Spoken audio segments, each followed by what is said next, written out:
دربار یزید میں be be زینب سلام اللہ علیہا کا خطبہ۔ بسم اللہ الرحمن الرحیم۔ سب تعریفیں اس خدا کے لیے ہیں جو کائنات کا پروردگار ہے، اور خدا کی رحمتیں نازل ہوں پیغمبر اکرم صلی اللہ علیہ وآلہ وسلم پر اور ان کی پاکیزہ عطرت و اہل بیت علیہم السلام پر۔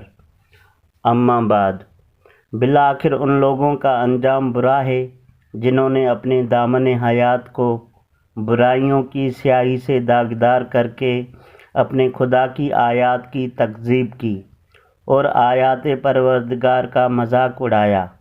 اے یزید، کیا تو سمجھتا ہے کہ تو نے ہم پر زمین کے گوشے اور آسمان کے کنارے مختلف طرح سے تنگ کر دیے ہیں، اور آل رسول کو رسیوں اور زنجیروں میں جکڑ کر در بدر پھرانے سے تو خدا کی بارگاہ میں سرفراز ہوا اور ہم رسوا ہوئے ہیں؟ کیا تیرے خیال میں ہم مظلوم ہو کر ذلیل ہو گئے اور تو ظالم بن کر سر بلند ہوا ہے؟ کیا تو سمجھتا ہے کہ ہم پر ظلم کر کے خدا کی بارگاہ میں تجھے شان و مقام حاصل ہو گیا ہے؟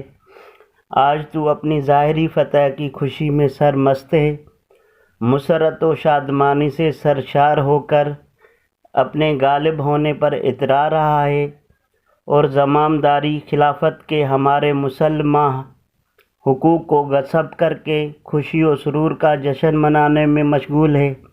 اپنی غلط سوچ پر مغرور نہ ہو اور ہوش کی سانس لے۔ کیا تو نے خدا کا یہ فرمان بھلا دیا ہے کہ حق کا انکار کرنے والے یہ خیال نہ کریں کہ ہم نے انہیں جو مہلت دی ہے وہ ان کے لیے بہتر ہے، بلکہ انہیں اس لیے ڈھیل دے رکھی ہے کہ جی بھر کر اپنے گناہوں میں اضافہ کر لیں، اور ان کے لیے خوفناک عذاب معین کیا جا چکا ہے۔ اے طلقاء کے بیٹے، اے آزاد کردہ غلاموں کی اولاد، کیا یہ تیرا انصاف ہے کہ تو نے اپنی مستورات اور لونڈیوں کو چادر اور چار دیواری کا تحفظ فراہم کر کے پردے میں بٹھا رکھا ہوا ہے، جبکہ رسول زادیوں کو سربراہانہ در بدر پھرا رہا ہے؟ تو نے مخدرات عصمت کی چادریں لوٹ لیں اور ان کی بے حرمتی کا مرتکب ہوا۔ تیرے حکم پر اشقیاء نے رسول زادیوں کو بے نقاب کر کے شہر بشہر پھرایا۔ تیرے حکم پر دشمنان خدا اہل بیت رسول کی پاک دامن مستورات کو ننگے سر لوگوں کے ہجوم میں لے آئے، اور لوگ رسول زادیوں کے کھلے سر دیکھ کر ان کا مذاق اڑا رہے ہیں، اور دور و نزدیک کے رہنے والے سب ان کی طرف نظریں اٹھا اٹھا کر دیکھ رہے ہیں۔ ہر شریف و کمینے کی نگاہیں ان پاک بیبیوں کے ننگے سروں پر جمی ہیں۔ آج رسول زادیوں کے ساتھ ہمدردی کرنے والا کوئی نہیں ہے۔ آج ان قیدی مستورات کے ساتھ ان کے مرد موجود نہیں ہیں جو ان کی سرپرستی کریں۔ آج محمد و آل محمد کا معین و مددگار کوئی نہیں ہے۔ اس شخص سے بھلائی کی کیا توقع ہو سکتی ہے جس کی ماں یزید کی دادی نے پاکیزہ لوگوں کے جگر کو چبا ہو، اور اس شخص سے انصاف کی کیا امید ہو سکتی ہے جس نے شہیدوں کا خون پی رکھا ہو؟ وہ شخص کس طرح ہم اہل بیت علیہ السلام پر مظالم ڈھانے میں کمی کر سکتا ہے جو بغض و عداوت اور کینے سے بھرے ہوئے دل کے ساتھ ہمیں دیکھتا ہے؟ اے یزید، کیا تجھے شرم نہیں آتی کہ تو اتنے بڑے جرم کا ارتکاب کرنے اور اتنے بڑے گناہوں کو انجام دینے کے باوجود فخر و مباحت کرتا ہوا یہ کہہ رہا ہے کہ آج اگر میرے اجداد موجود ہوتے ان کے دل باغ باغ ہو جاتے اور مجھے دعائیں دیتے ہوئے کہتے کہ اے یزید، تیرے ہاتھ شل نہ ہوں۔ اے یزید، کیا تجھے حیا نہیں آتی کہ تو جوانان جنت کے سردار حسین ابن علی علیہ السلام کے دندان مبارک پر چھڑی مار کر ان کی بے ادبی کر رہا ہے؟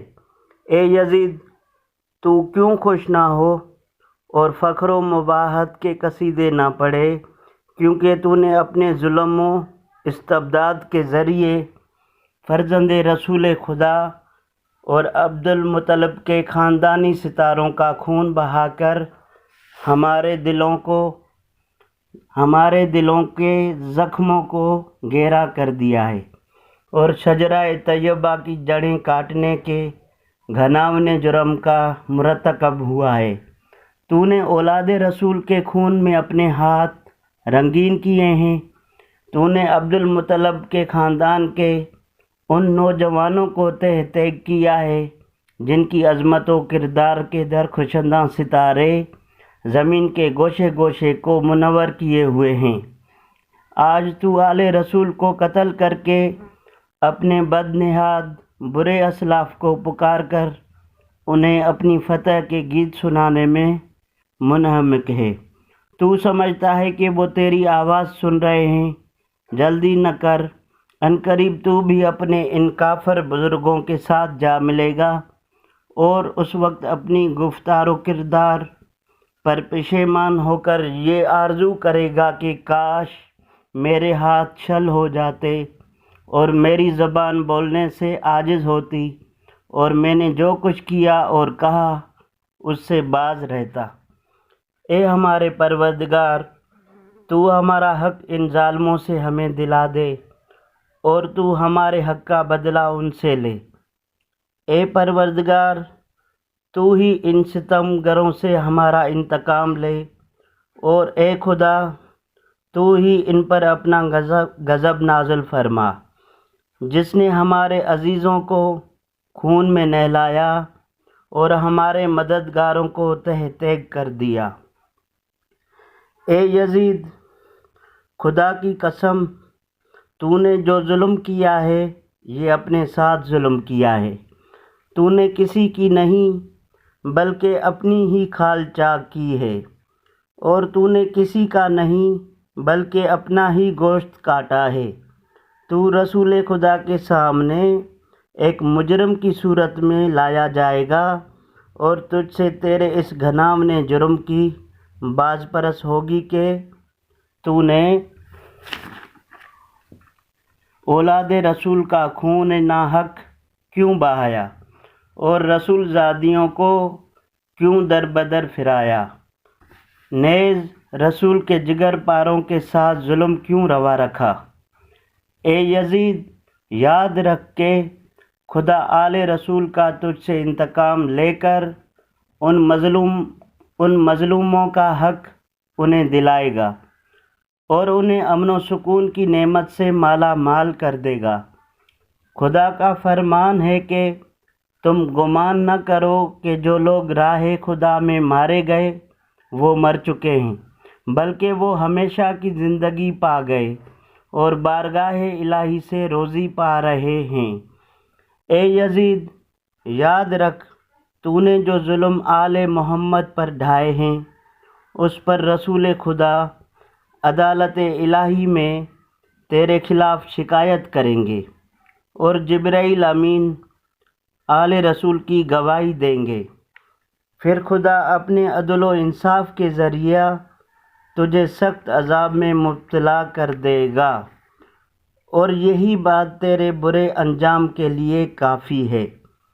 عنقریب وہ لوگ بھی اپنے انجام کو پہنچ جائیں گے جنہوں نے تیرے لیے ظلم و استبداد کی بنیادیں مضبوط کیں اور تیری آمرانہ سلطنت کی بساط بچھا کر تجھے اہل اسلام پر مسلط کر دیا۔ ان لوگوں کو بہت جلد معلوم ہو جائے گا کہ ستم گروں کا انجام برا ہوتا ہے اور کس کے ساتھی ناتوانی کا شکار ہیں۔ اے یزید، یہ گردش ایام اور حوادث روزگار کا اثر ہے کہ مجھے تجھ جیسے بدنہاد برے انسان سے ہم کلام ہونا پڑا ہے، اور میں تجھ جیسے ظالم و ستم گر سے گفتگو کر رہی ہوں۔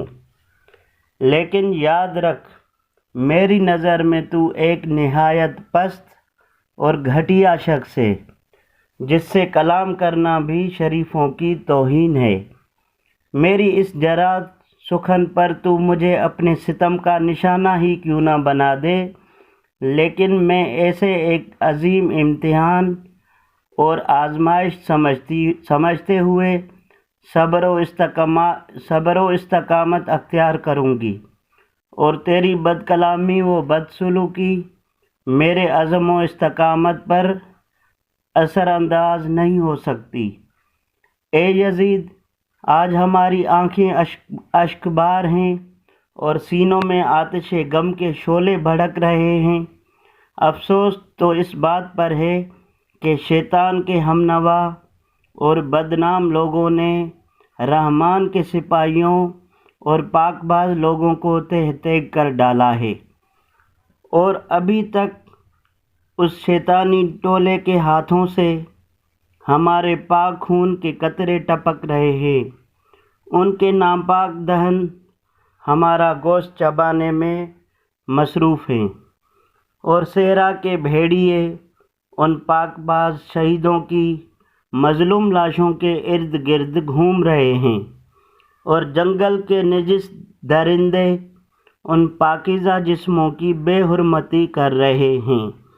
اے یزید، اگر آج تو ہماری مظلومیت پر خوش ہو رہا ہے اور اسے اپنے دل کی تسکین کا باعث سمجھ رہا ہے، تو یاد رکھ کہ جب قیامت کے دن اپنی بد کرداری کی سزا پائے گا تو اس کا برداشت کرنا تیرے بس سے باہر ہوگا۔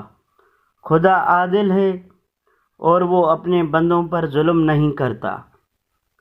ہم اپنی مظلومیت اپنے خدا کے سامنے پیش کرتے ہیں، اور ہر حال میں اس کی عنایت اور عدل و انصاف پر ہمارا بھروسہ ہے۔